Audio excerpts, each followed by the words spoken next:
Watts Riders, Coach Mark here, and welcome to the CP20 Estimator. In this session, we are going to do an assessment of your current cycling fitness. We are going to use RPE scores to try to estimate a reasonable CP20 minutes for you to start your Power Watts training with. In addition to that, we're going to learn a little bit more about RPE, and we're going to learn a little bit more about CP20 power as well. Before I explain what the assessment is going to be to you guys, let's just bring your attention quickly to the gauge. Right now, your goal is to ride at an effort that feels like a 3 or 4 out of 10 on a 10-point scale, where 10 is a maximal effort. I'll be going into a little bit more detail later about what these different RPE numbers mean on our 1 to 10 scale, but for now, just go at an effort that you feel is roughly a 3 or 4 out of 10. Now, some important notes about our workout today is this is not a test workout, it's just an assessment. So the key is for you just to be honest with yourselves when I ask you to go to certain RPE scores. If you can honestly say that you're at a 3 or 4 or 7 or 8 or 9 out of 10, whatever the target is, then that will maximize the accuracy of the results. But even if the results aren't entirely accurate, it's not a big deal. All we're doing today is looking for a starting point that you could set your CP20 minutes to, and then from there, we can start to build your fitness as you participate in the workouts. So we're not going to get an end point. We're not going to get an estimate of what your capacity truly is as a cyclist. We're just going to find the starting point today, and then you can embark on your Power Watts training journey. So let's just quickly 20 minutes. CP20 minutes, if we break it down, the first two letters, CP, is an acronym that stands for critical power. And a critical power is just the highest power that you can hold for whatever duration, or let's say X duration, and we can change the value of X. So CP20 minutes is the highest power you can hold for 20 minutes. But we can also do CP 5 seconds, the highest power you could do for 5 seconds. Or CP 60 seconds, the highest power you could do for a minute. Or even CP 60 minutes, the highest power that you guys could do for an hour. In the Power Watts program over the last 10 years, we've used at least 12 different anchor points for our critical power measurements. But today we're just going to be focusing on the CP20 minutes. But at least whenever we refer to the term CP now, you'll know what we are referring to. The structure of our assessment today is we're going to do a 15-minute progressive build broken up into 5-minute, 4-minute, 3-minute, 2-minute, and 1-minute steps. For the 3-minute, 2-minute, and 1-minute step, the gauge is going to be hidden. So you're only going to be anchored on internal sensations of effort. And even if you don't quite understand what you see in the gauge right now, that's perfectly okay, because that's not what matters today. What matters today is you going by feel. After we are done, the final step in our progressive build-up, you'll see your stats, and from those stats, I'll be able to coach you on how to determine what is an appropriate CP20 minutes for you to start your Power Watts program with. So let's just quickly review what is RPE. I've said the term RPE a few times. What does it mean? RPE stands for rate of perceived exertion. Basically, how hard it feels what you're doing. And we are going to be using a 1 to 10 scale for the RPE. So right now you're riding at a 3 or 4 out of 10 on the RPE. And then if you take a look at the timer bar at the top, the number in yellow, it says 4 minutes at a 5 to 6 out of 10 RPE. That's the next step that's coming up. So your goal there is to bring your effort level up from a 3 or 4 out of 10 to a 5 or 6 out of 10. So let's do that now. So just take a moment, and it doesn't have to be a sudden jump. Just, bring the effort level up just a little bit more to something that feels like a 5 or 6 out of 10. And the numbers that you see in the gauge itself don't matter much at this point.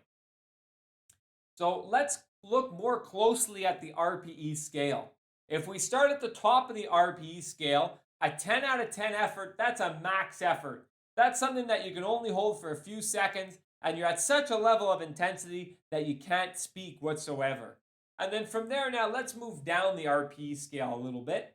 We're a 9 out of 10 effort. That's a very hard effort. You could say a few words at a time, and it's something you can hold for a short period of time. So it's not quite that maximal effort, and you can utter a few words, but it's still quite an uncomfortable effort. So today our goal is never quite to get to a 10 or get to a 9. I'll tell you the exact goals in just a moment. If we go down now to the next level, so somewhere say between a 7 and an 8 out of 10, that's often referred to as comfortably hard in the world of endurance training. You can somewhat hold a conversation. Well, you can somewhat discuss things with other people, but you can't quite hold a full conversation, and it is quite uncomfortable, but it's very manageable. It's a very manageable effort. And then going down from there, between 4 and 6, that's like a moderate effort. That's where you guys can hold a full conversation even while you're training. 2 or 3 out of 10, that's a light effort. That's like a super easy active recovery day where you can hold a full conversation without any trouble whatsoever. And like a 1 out of 10 would say be like going for a walk. It's a little bit harder than sitting on the couch, but it's definitely not at the level of intensity that you might experience when you're doing an indoor cycling workout. So that's just the quick rundown of our 1 to 10 scale, and we did it in reverse. So our key focal point today, when we get to our 3-minute, 2-minute, and 1-minute step, is going to be to hold efforts that are somewhere around 7 out of 10, 8 out of 10, maybe upwards of 8.5 out of 10. We're never going to go to 9 out of 10. We're never going to go to 10 out of 10. So let's take a moment to zoom in on what we mean here when we're talking about the 7 out of 10, 8 out of 10 style efforts. So if we ignore everything else and we just focus on where the 7, 8, and 8.5 out of 10 is, we can see that's where it appears on the RPE scale. And say if you're riding at a 7 out of 10 effort, you can ask yourself, honestly, is this an effort that you can hold for another 75 minutes or 90 minutes continuously? So that's an effort that you could sustain for a long period of time, but it's not an effort that you can sustain indefinitely. And then when we move from a 7 to an 8 out of 10, you can ask yourself, oh, do I think I could do this for another 45 minutes straight or so? Maybe up to 60 minutes? And then when we move up to that 8.5 out of 10, that's an effort that you can hold for maybe 15 or 20 minutes more. So that's what we're going to be moving through in our next 3 workout steps. We're going to do 3 minutes at a 7 out of 10. We're going to do 2 minutes at an 8 out of 10. And we're going to do 1 minute at an 8.5 out of 10. You guys are not going to see any values on the screen, so you could just focus on the feeling of those efforts. And if you're able to really anchor yourselves to these efforts, that'll give us a pretty good estimate of where your 20-minute power needs to be. So in 10 seconds, the gauge is going to hide from the screen. And I want you guys to bring your level of effort up to a 7 out of 10. So let's bring it up. So a 7 out of 10. You're going to be a little bit uncomfortable while you're riding at a 7 out of 10. However, you can maintain it for another 75 to 90 minutes. If you have experience in other sports, you can think about this as like an effort of around like a half marathon pace or a long distance cross country ski event. So it's a pace that is definitely a challenge, but something that you can sustain for a longer duration. We're going to continue to hold this pace for another 2 minutes and 20 seconds or so. So just keep asking yourself, is this something I could do for about another 75 to 90 minutes? Now, when we go to an 8 out of 10 effort, again, it's going to be something that you can hold for 45 to 60 minutes. And when we go to an 8.5 out of 10, it's an effort that you can hold for 15 to 20 minutes. So that's where the CP20 estimate is going to come in. When we get to that 8.5 out of 10 effort, if it's something that you honestly think you could do for another 20 minutes, but not more, that'll give us a pretty good estimate of what your capacity is for 20 minutes continuously. So let's keep holding this 7 out of 10. It might be difficult if you don't have a lot of endurance sports experience to know what it feels like to push at an effort that you can hold for 75 or 90 minutes straight, but just do your best. And if you're finding this table a little bit challenging to work with, I'll go back to our other table for a moment. And you can think instead of just writing at a comfortably hard effort so that you're starting to feel a little bit of discomfort, but it's something that you can maintain in a reasonable way. And you can say sentences or you can speak to somebody else while you're doing this level of effort. So we're going to hold this for another minute. One of the key things that's part of the Power Watts program, as you guys will see, is we are going to be focusing a lot on hitting certain power numbers, but we're going to try to often bring your attention back to the feel of the effort, how difficult it is. If you participate in any live classes with a live coach, the coach will often ask you how difficult you found it on a 1 to 10 scale, and that will help us determine if you're getting the correct training stimulus. So thinking so much about the effort right now is something that's going to help you guys in your future Power Watts training. So we have 15 seconds left at a 7 on 10 effort. Next up, we're going to go up to an 8 on 10 effort. So it's still comfortably hard. However, if we go back to our zoomed in scale here, now it's something that you can't hold for more than an hour. Say something you can hold for another 45 minutes or so.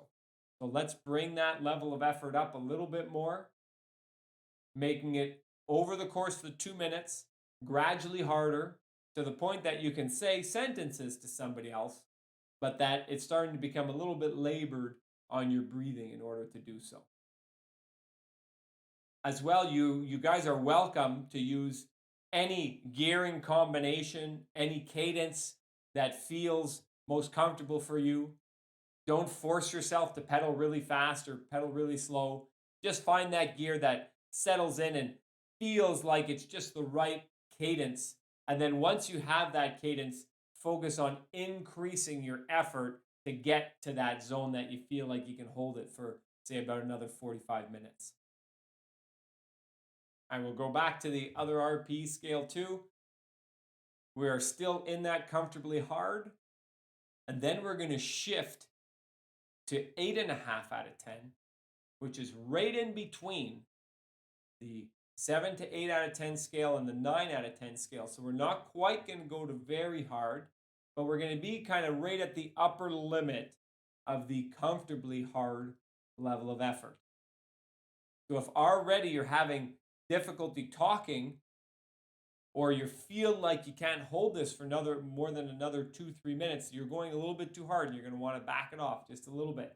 Still in your mind, something you can hold for a long period of time. And in 20 seconds, we're going to go into the last minute, and it's going to be an effort that you feel like you could do for another 15 to 20 minutes. Imagine like if you're going to do it for another 15 to 20 minutes, at the end of that 15 to 20 minutes, you would be very fatigued. Okay, so let's bring it up to an 8.5 out of 10 on the RPE scale. Just imagine if you guys were to do this for another 15 minutes straight, by say the 14 or 15 minute mark, you would be at that 10 out of 10 effort because your body's just getting more and more fatigued as you're going. But right now, you're at that 8.5 out of 10 effort. I want you guys to really concentrate on this.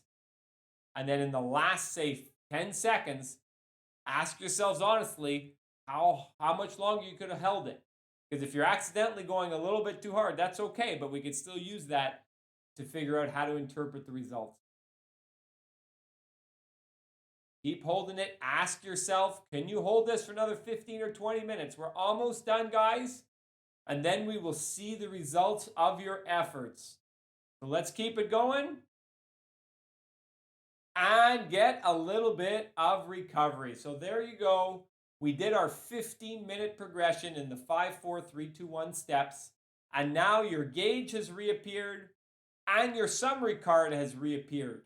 Now that you can see your summary card on the 3-minute step at 7 out of 10, on the 2-minute step at 8 out of 10, and on the 1-minute step at 8.5 on 10, you guys can see your results in terms of a percentage. I don't suggest you focus on the percentage right now, but you'll see the absolute wattage number that you held, and you'll see the average cadence that you held.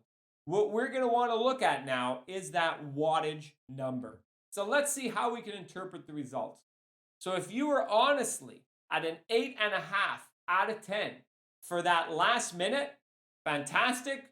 You can set your CP 20 minutes equal to the average wattage that you see for that last 1 minute at 8.5 on 10 RPE. And then if you feel like you went a little bit too hard in that last minute, which is very often the case simply because it's just an exciting thing to be doing, and sometimes you go a little bit too hard, choose a power output that's somewhere in between the 2 minutes at 8 on 10 RPE and the 1 minute at 8.5 on 10 RPE score. One of the key things is the power output that you decide to assign to your CP 20 minutes. You don't want it to be too hard. So if you do feel like you're going a little bit harder than you should have in that last minute, just take a slightly lower value than that and save that as your 20-minute power. Now let's just, with the couple minutes we have remaining, let me tell you guys a little bit how we use our 20-minute power in our training. That way you guys can become familiar with looking at your wattage as a percentage. Because oftentimes within the training workouts that you guys are going to see, the power targets are going to be indicated as a percentage. So you might say to yourself, it's a percentage of what? Well, it's a percentage of the CP 20-minute power that you set and the CP 20-minute power that we just tried to estimate. The key there is by anchoring everything on CP 20 minutes, we're adjusting the training intensity based on your level of endurance fitness. And a lot of the training that we're going to be doing is going to be based around increasing endurance or other elements that have an endurance component to them. So anchoring to CP 20 minutes is a great way of doing that. And also, if you participate in any live classes or any group classes, when you train with a group and the coach tells everybody to go to 100% or 90% or 105%, everybody in that group is working at the same relative intensity because each person has estimated their CP 20-minute power. And if each person's doing 100% of that power, they're all working at the same relative intensity. So those are some of the advantages of working with CP 20 minutes. There are some disadvantages as well that we're not going to go into right now, but you're going to see that coming up in the future of the Power Watts program. So let's just quickly go over everything that we did today. We quickly did a 20-minute power assessment just using a 5-4-3-2-1 build. And we used the RPE that you guys experienced to estimate that 20-minute power. And keep in mind what we talked a bit about today. What is the CP 20 minutes and what is the RPE? That 1 to 10 scale for the RPE with the key value of, say, around an 8.5 out of 10 effort, somewhat correlating to your CP 20-minute power. As well, keep in mind that 10 out of 10 effort is something that you can't talk and you can only do for a very short period of time. And it's often not the goal to get to a 10 out of 10 effort. So if you go into your first few trainings and you're at a 10 out of 10 effort right away, it means that you just got to bring that CP 20-minute power down. So continue to ask yourselves during the trainings, how difficult is the power output on 10? And especially if you participate in those live classes, the coach will be able to help you determine if you set your CP 20 minutes appropriately, just based on asking you some of your RPE scores. So thank you guys so much for participating in the CP 20-minute estimator. So now you know what to set your CP 20 minute to, and you can start jumping into some of the Power Watts workouts. If all this is still brand new to you and you want to learn a little bit more, we have some introductory workouts that you guys can do. So take a look at those introductory workouts to learn more about the Power Watt system. And then after you guys do those introductory workouts, then you can jump in to our regular stream of Power Watts training sessions. So thanks so much for joining and look forward to seeing you again soon.